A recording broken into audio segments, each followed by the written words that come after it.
So for those of you who don't know, I started my real estate business with $2,500, a small triplex, and have since scaled it up to roughly $40 million AUM.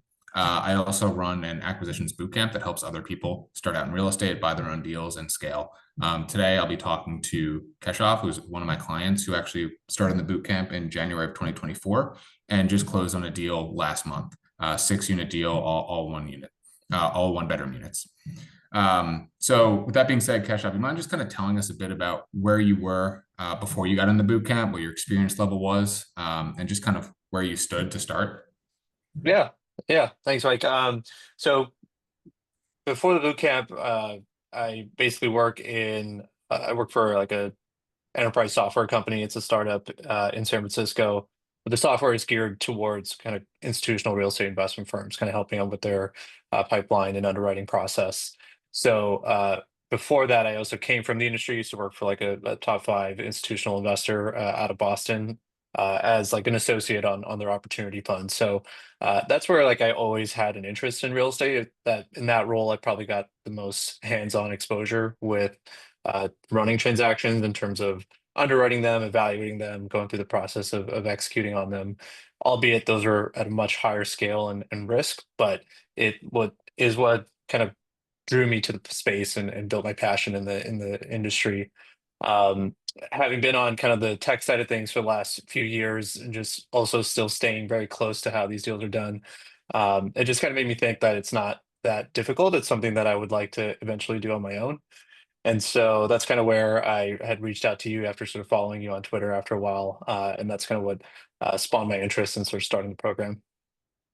Yeah, yeah, that makes perfect sense. I mean, basically, I would say, and I think you said this too when we started out, you were kind of like intermediate, had kind of the real estate experience at a company level, institutional level, whatever you want to call it, but just hadn't bought a deal by yourself yet. Correct. I had done, I mean, just individual investments. Like I purchased my first condo that I lived in Boston and then bought another condo in San Francisco, but never had a chance to like scale that up and sort of do a deal on my own. Yeah, yeah. And I guess what I remember kind of what you said when you wanted to get in the boot camp, but what were you like looking forward to most in terms of like what gaps in knowledge were you looking to fill in the boot camp? Yeah, it's a good question because I think where my expertise was or my experience was really, like I said, kind of more at a like larger ticket size. And I was kind of confined to sort of like the analysis, underwriting components of those deals. We were kind of involved with like putting investment committee books together and then like understanding a thesis and how to evaluate a deal, but it wasn't me driving that.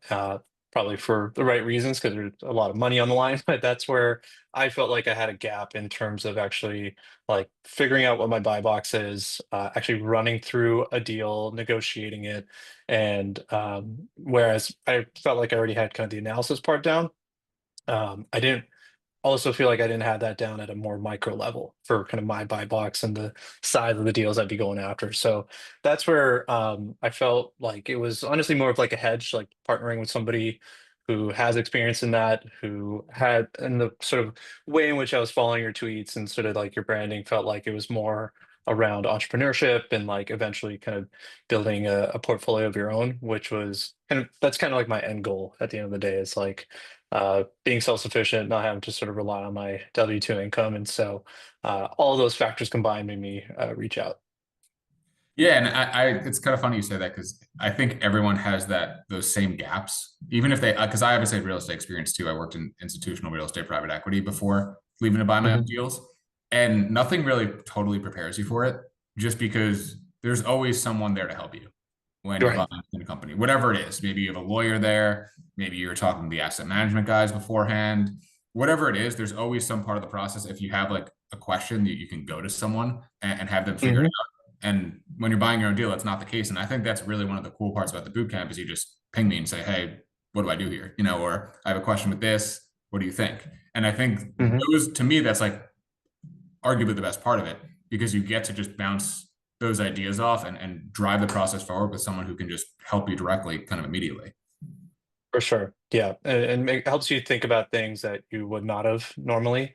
I also feel like when you're involved in a transaction or like putting all this work, extra work into finding a deal, you can also kind of get attached to it. And so it was nice having you there to be that sort of unbiased party that looked at some of these opportunities practically and just kind of gave less sort of emotional advice, you could say, on how to move forward. Yeah, no, it's always easier when you have someone who's just very emotionally unattached to the deal to tell you, hey, look, this is standard or it's not standard, or you're taking too much risk or you're not, you know? Yeah. And I also feel like for you too, like to me, when people come into the boot camp, the main goal for me is to get them to the point where they don't need me anymore. And I feel like you definitely kind of hit that point with this deal where it felt like by the end of it, you really had everything kind of under control.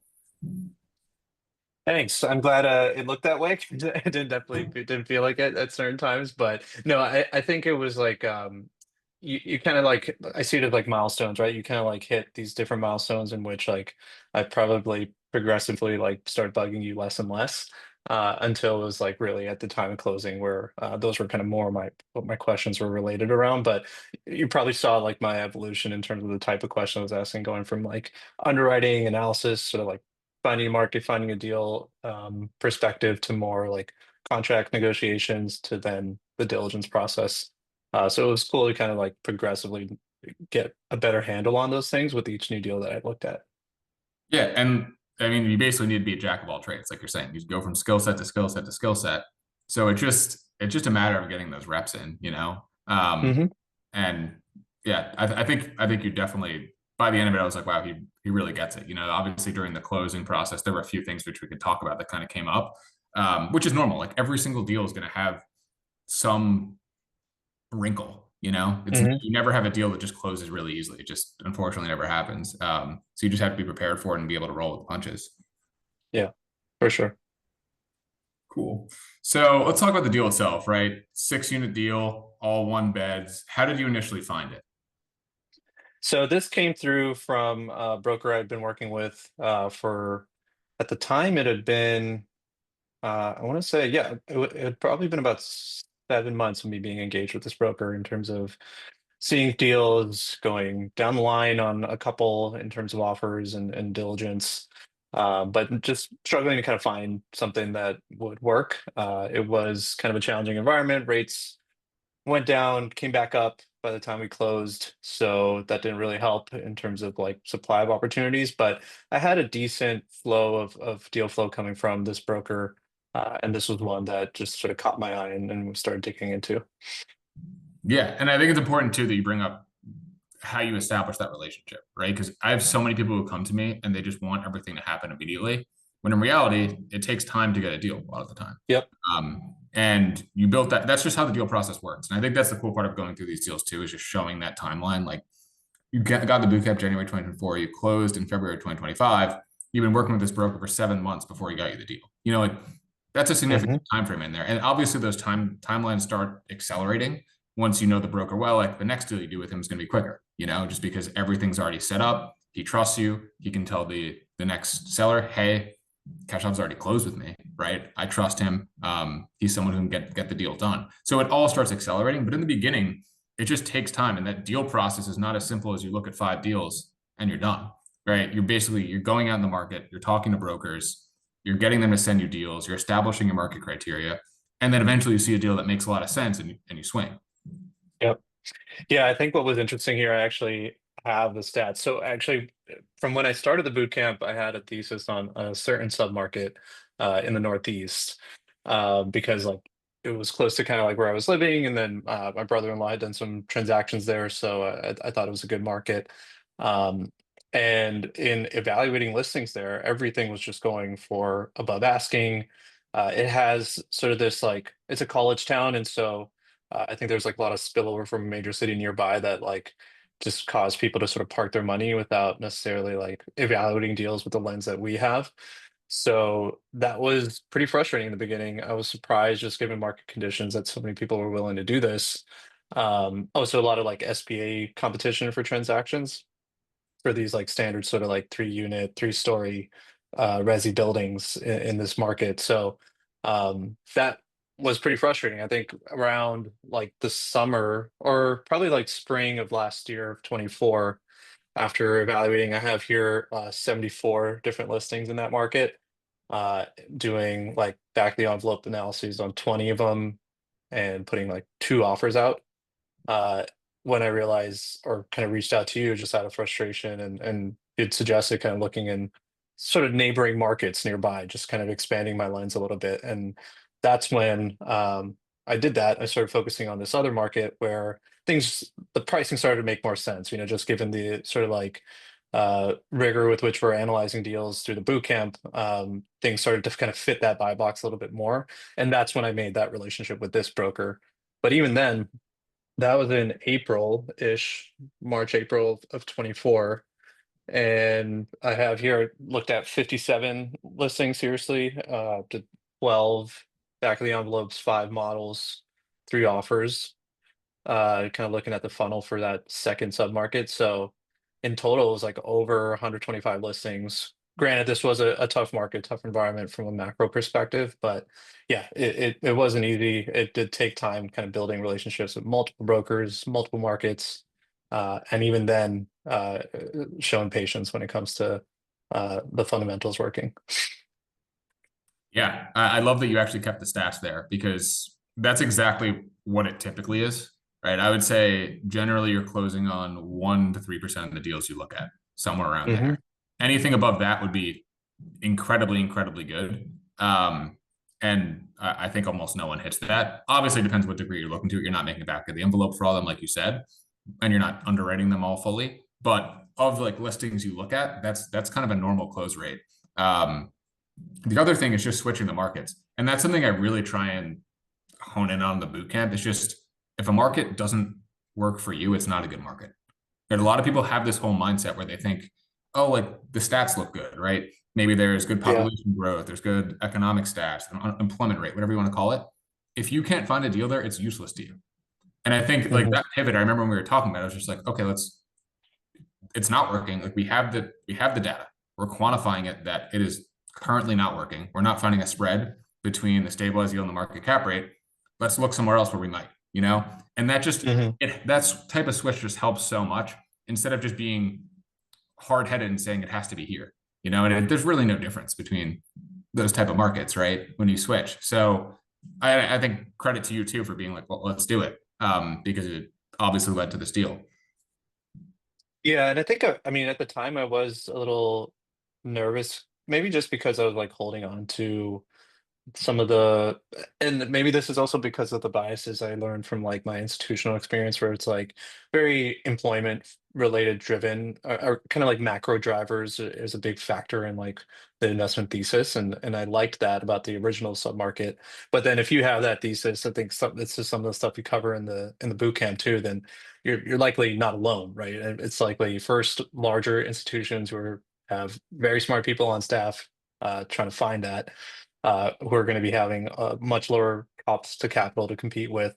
Then it's just kind of everybody else who's like looking to get into real estate, looking to diversify. So that was probably the toughest part, was kind of like breaking from those molds, and then just really getting into the fundamentals on like a new market about like making sure that that is going to be sustainable. I think those were kind of the two factors at the time that were challenging to kind of get over, but I'm glad I did.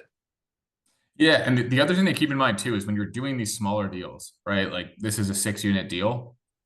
The macro factors matter, right? But they really don't. Right? At the end of the day, Right. you're not deploying that much capital where it's things are swinging wildly, right? You need to fill up Hmm. 6 units that's all you need to do, right? So even if Right.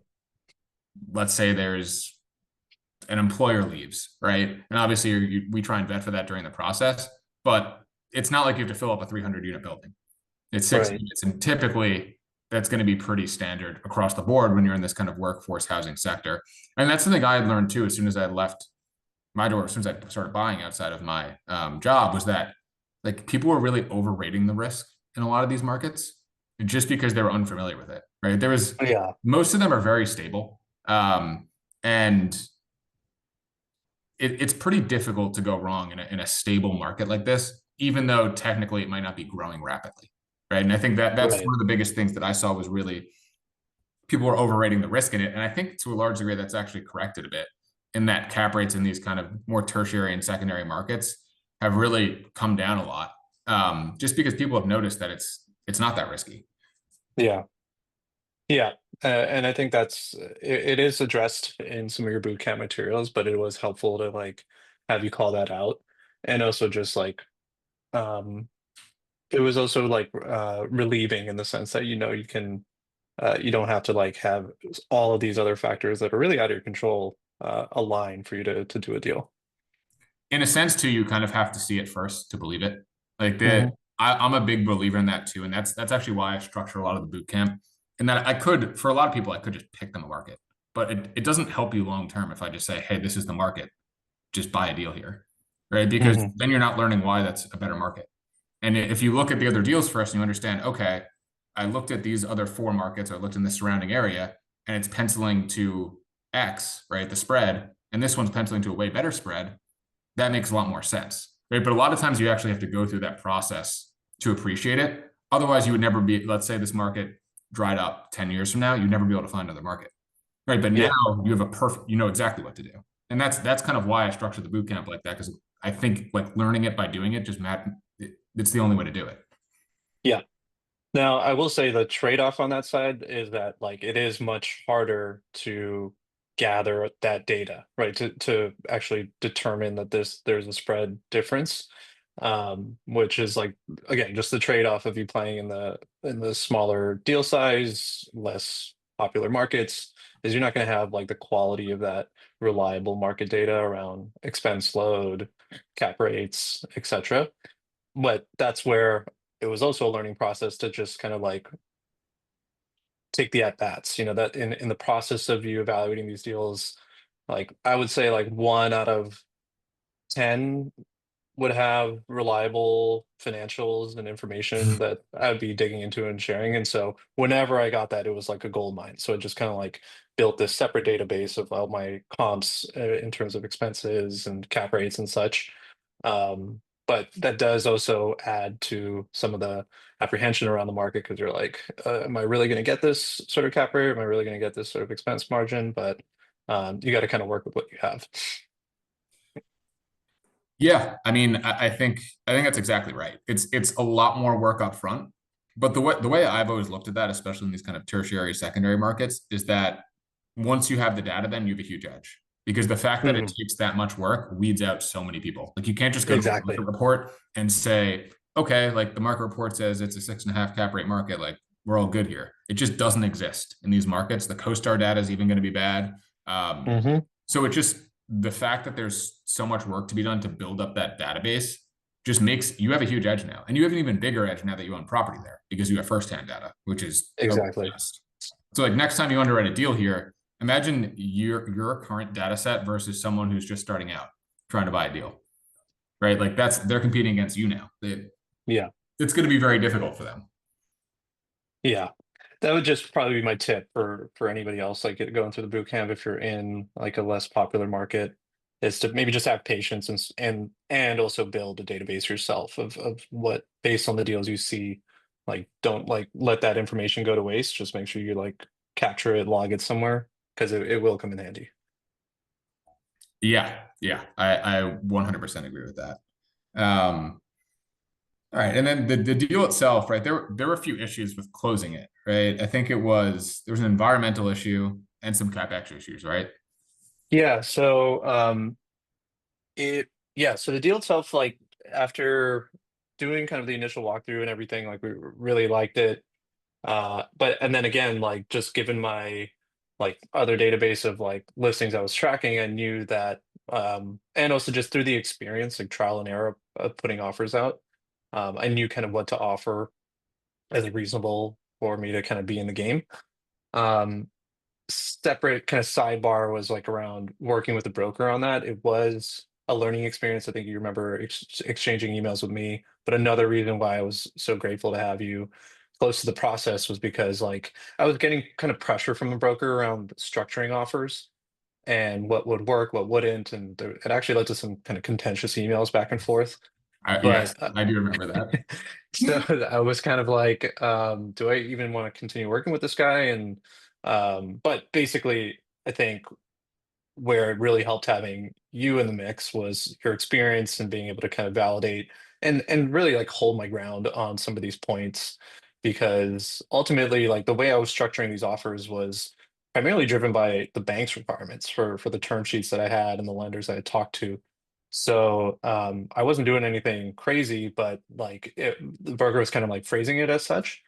And that's where, again, it just really helped having somebody to bounce those ideas off of, like hold firm on some of those points. And then 9 times out of 10, whenever we went through with those offers, like the things that the broker was advising me on as being issues or perceived issues ended up never being an issue. So it was just like it was a good lesson learned and kind of validator that ultimately to kind of like be confident in your approach, even if you're just starting out.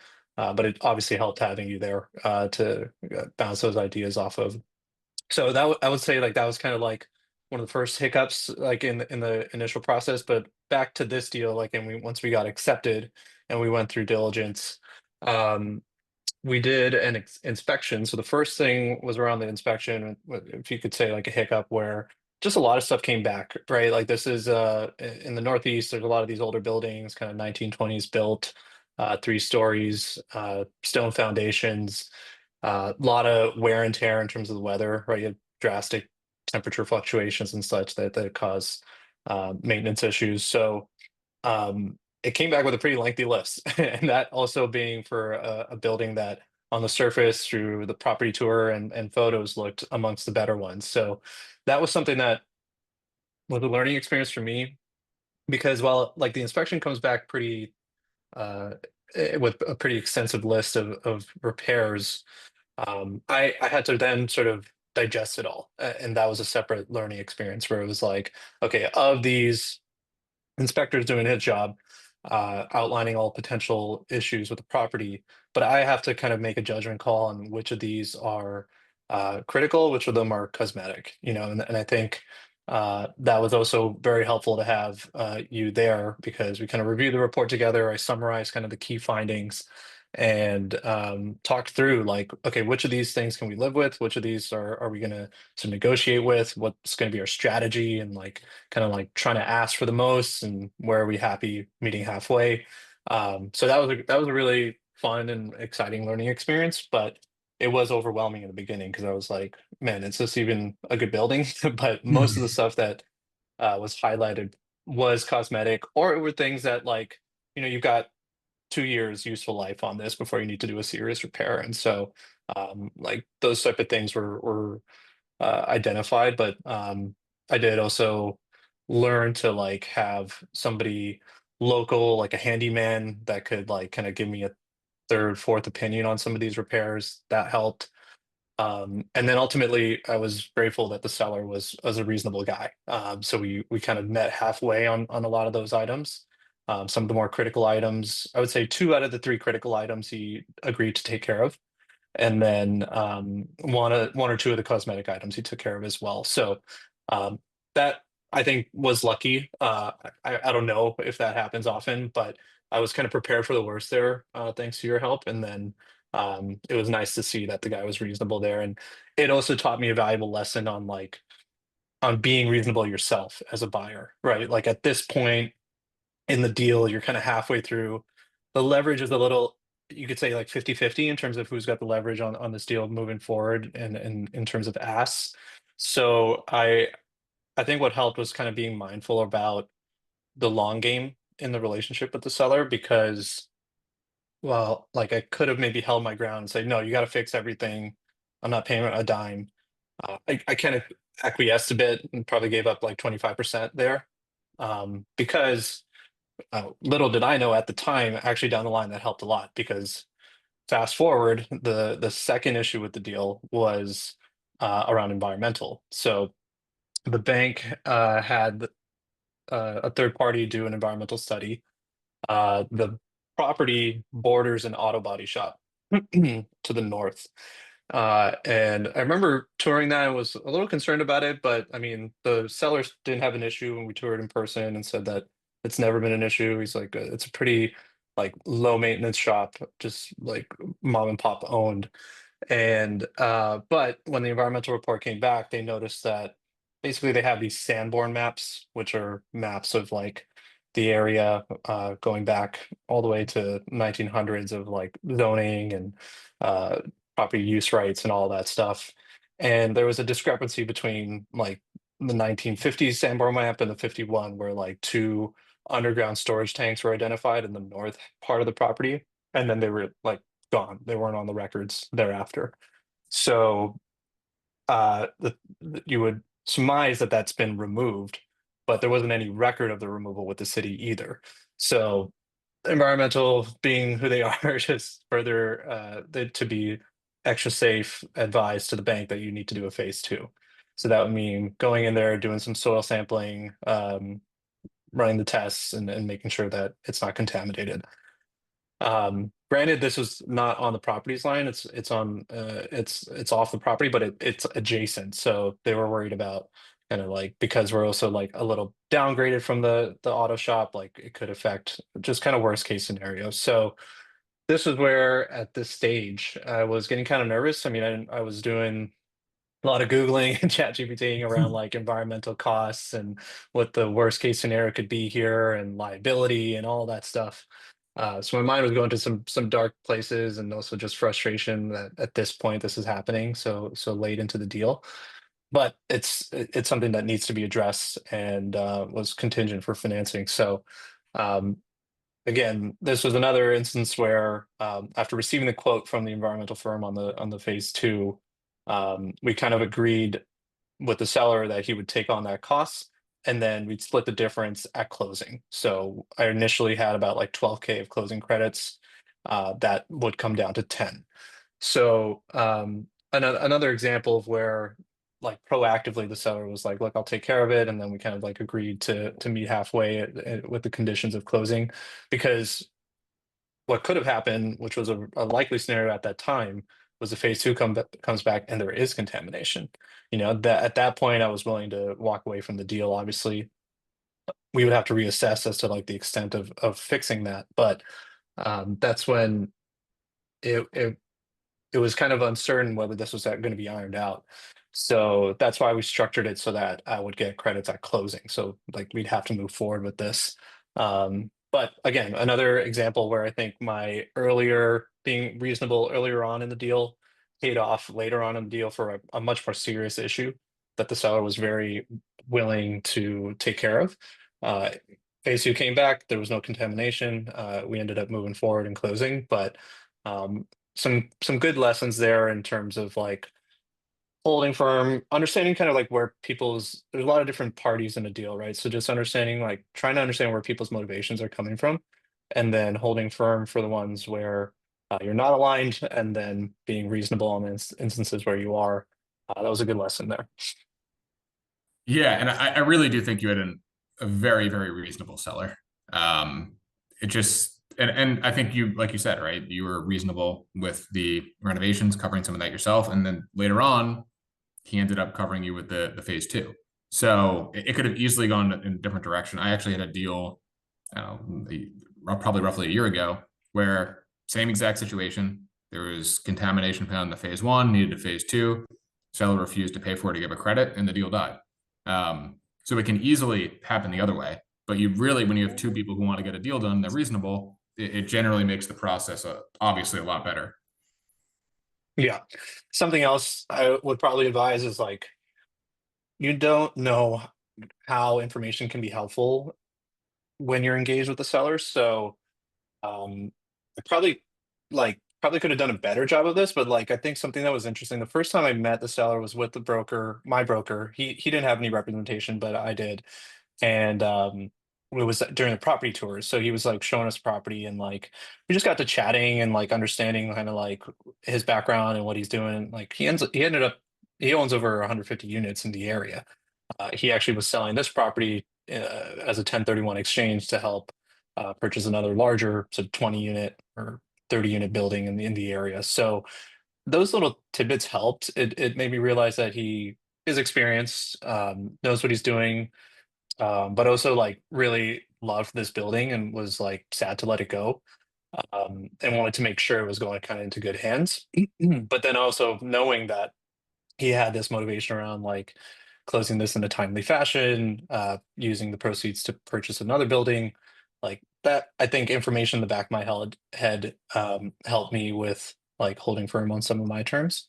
So that would be kind of a takeaway there is like when you are engaged, trying to just understand as much information as you can. You don't want to be grilling the person or like interviewing them on a bunch of different things, but it helps to kind of have those talk tracks, understand the scene behind the scenes, because it might come in handy later. Yeah, the other thing I would add there too is don't give up any information, right? And I think Yes. the fact that he gave you that information gave you a lot of leverage, and he probably shouldn't have. You know, he's probably just being a nice guy and just talking. Yep. But that definitely cost him some money by the end of it. So I mean, if you don't have to say something, I would almost never say anything, whether that be to the broker, Totally. to the seller, to the buyer, whatever it is. It's almost always better to keep your mouth shut. 100%. And I can't think of any examples, but I'm sure there were instances where maybe I was a little too, maybe I spoke out of turn or something like that. But it was, to your point, something on my mind of like making sure I'm not oversharing like my motivations, like who's in on the deal with me, why I'm doing the deal, like trying to keep those things close to the chest, is helpful as well.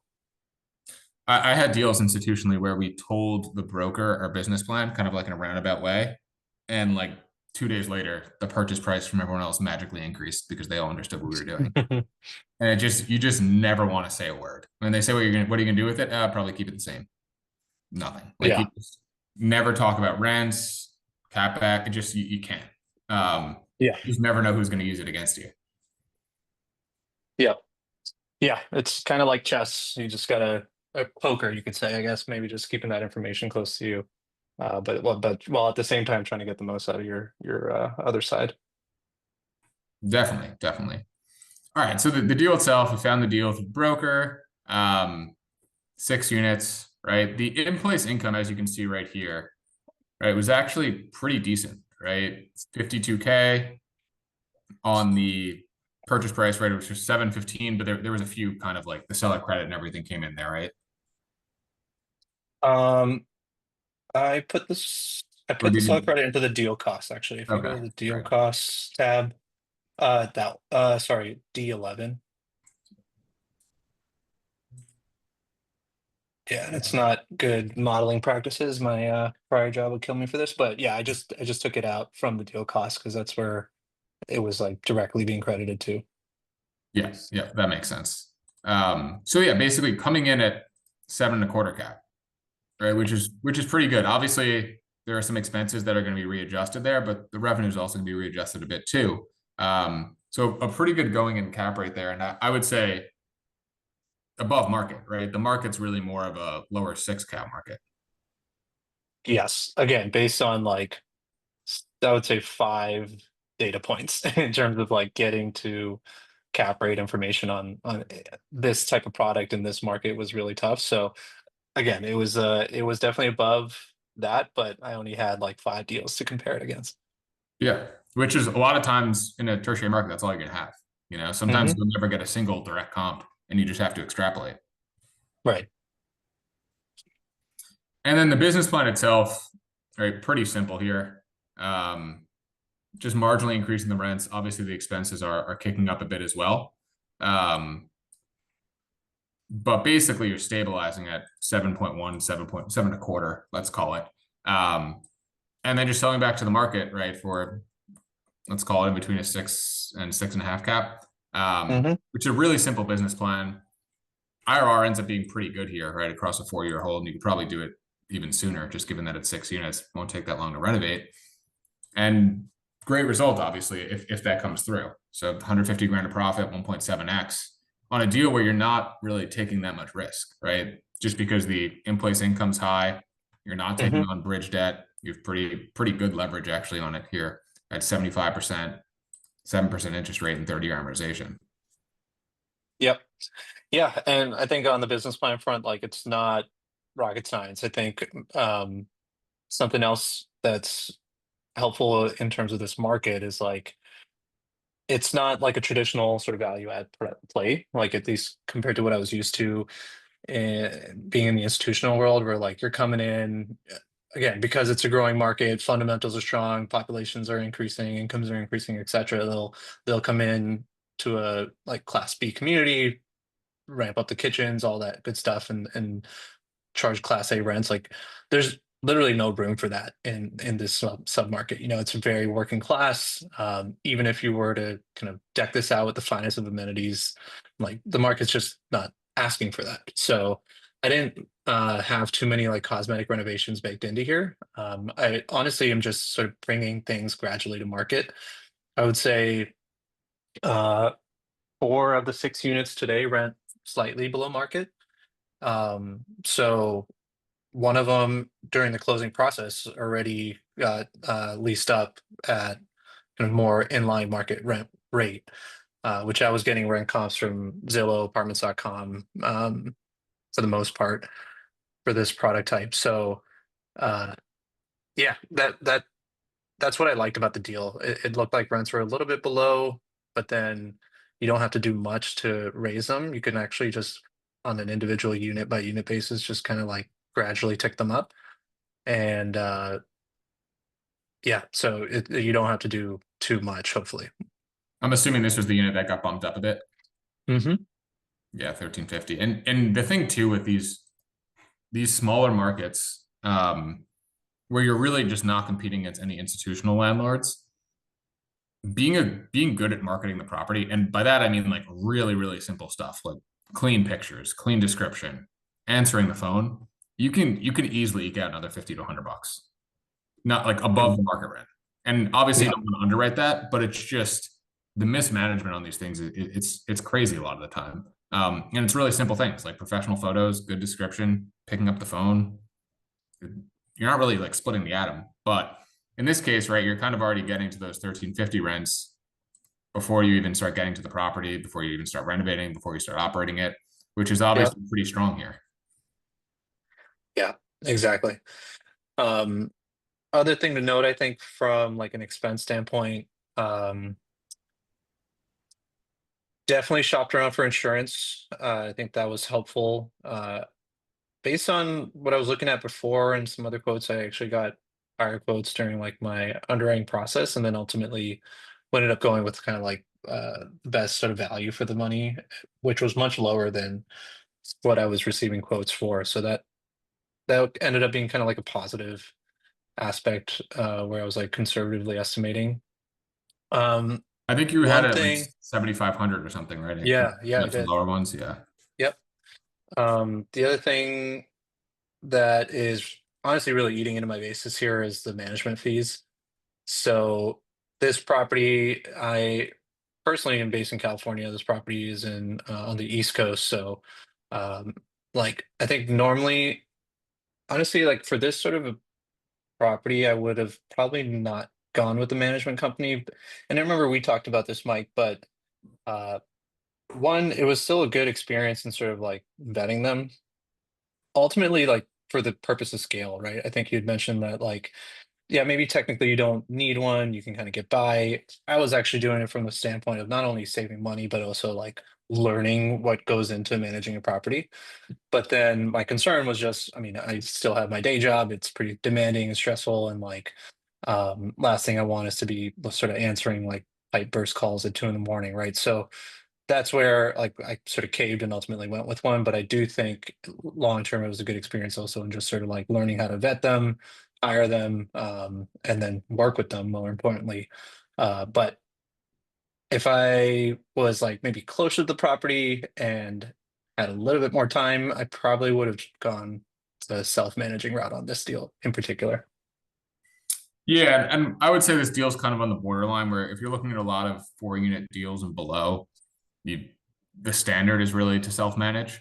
When you start Yeah, looking at some of the 6 unit deal, maybe the next buyer is going to underwrite a management fee there. So it probably won't hurt you that much, in terms of the sale value, because someone probably might have underwrote it anyway. But it definitely eats into the cash flow, right? 7 grand, it's not nothing on a 94K revenue. sure, for sure. But I mean, really keeping in mind though that the goal with this property is mainly just to get a foothold and then sell. This isn't something you're probably going to hold forever in cash flow. Hmm. It's really to get that pop and then sell it back to the market. Right. I mean, with that being said, what do you see kind of your plan in real estate going forward? Yeah. So going forward, I think. and we've talked about this a bit, but I definitely want to sort of build upon this momentum and the learnings and just sort of scale it up. I think realistically, what I would be targeting for my next deal is like a minimum of 10 units and up.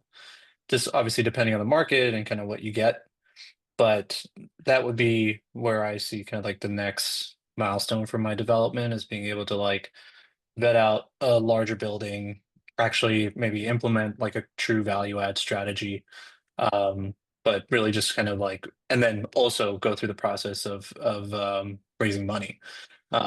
So it's probably the next deal, something I could maybe do on my own, maybe some family money here and there. But like, I do also want to learn that skill set of sort of like managing investors, their expectations, making sure that that actually results in a scalable business model, is sort of like what I'm striving towards in my next deal.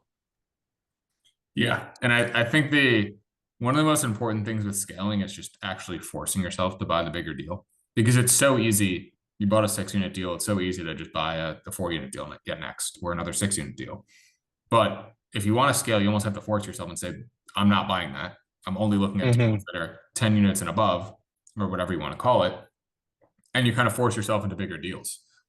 And that's just almost the only way to do it because otherwise you can fall into I don't want to call it a trap because you can still do well doing a lot of smaller deals, but you will not scale if you're not intentional about scaling, you're not going to scale. Right? You can easily just keep buying the same type of deals and making good money, right? Like this one, you could probably sell at the 2 year mark or so for 150 grand profit, right? It's Yeah. definitely good money. I mean, you get a few of these going at once, you're in a really good spot, but you won't scale unless you're intentional about it and say, I'm only buying deals that are 10 units and above. Right. Yeah, because I mean, if you think about like my end goal, you could say is to ultimately have this be my business. I'm not reliant on a W-2 income. A big reason that sort of drew me to a lot of your tweets and outreach and working with you was around your messaging about that. And so um, being intentional about that means you got to kind of work backwards from there. And ultimately just kind of hitting that inflection point where it's like, hey, look, if I just go all in here, then I'm able to achieve that reality. And I don't think you get there without like actually scaling up your deals itself. No, I agree. I think you're probably 1 to 2 deals out. I think you do like a 6 unit deal, then you probably do something in the 10 to 20 unit range. Then that next deal can probably get you, will be big enough where it'll be Hmm. meaningful. You know what I mean? And you could actually start looking at leaving the W-2, which doesn't have to be that long, right? It's probably, I mean, you get a deal or two done a year, you're there pretty quickly. I think it's probably Hmm. 2 to 3 year timeline, before you're in a good spot. Then obviously, look, a lot of that depends on your risk tolerance and everything like that. But that's kind of the timeline as I see it. Yeah. So yeah, that's the goal. And that's I think like this was a big first step in terms of like first just sort of venturing into what this is kind of technically a commercial deal, venturing into that world, learning, building those relationships in terms of lenders, brokers, like handyman, all these different property managers, people that I think that's the kind of the biggest thing you learn in making that jump into commercial is just like how many stakeholders there are and who's on your team, who's not, like how you work with them. So I think those skill sets are going to be transferable for sure, despite it being a larger deal. And we'll probably get more fine tuned. So just want to build on that momentum to eventually get to that point. And the biggest thing's probably honestly just the network and the knowledge you have, because that broker who sent you a deal could easily send you another deal, or it could be a different broker Hmm. you talk to. And that market data that you've been accumulating, especially the now internal market data of how these properties operate between the expense load, the market rents, um, everything, right? It all matters, right? It all helps. And it all becomes easier too because you've done the hard work up front. Right? Like once you've done the work to vet a market, once you figure out what the market rents are, once you figure out what the expense load is, obviously you keep slowly fine tuning it over time, but the work's pretty much done, right? Yeah. Now it's just finding deals, and you've really hit that point where you did the hard work up front, and now it's time to kind of just keep looking for deal flow. Hmm. For sure. Cool. Well, yeah. I mean, look, I think this is really cool. I'm excited for you. I'm excited to see what you do next, and I hope you got a lot out of the boot camp, which you tell me, but it sounds like you did. No, for sure. I think probably the thing that uh, pleasantly surprised me the most was your involvement post boot camp. So I thought in the beginning I was actually like maybe taking advantage of you in terms of how much I was reaching out and the various things I was asking for your help with. But if I could say anything to kind of potential students or people who are interested in the program, like if you get like Mike kind of gives you what you put in. So if you take it seriously and you are engaged and like are willing to kind of make the time, Mike is equally reciprocal, sometimes even more so. So that was something that was pleasantly surprising. I kind of agreed or was had the expectations around the sort of like 10-week program being just that, but built a kind of really solid relationship here, mentorship that I'm really grateful for. So wanted to just thank you too.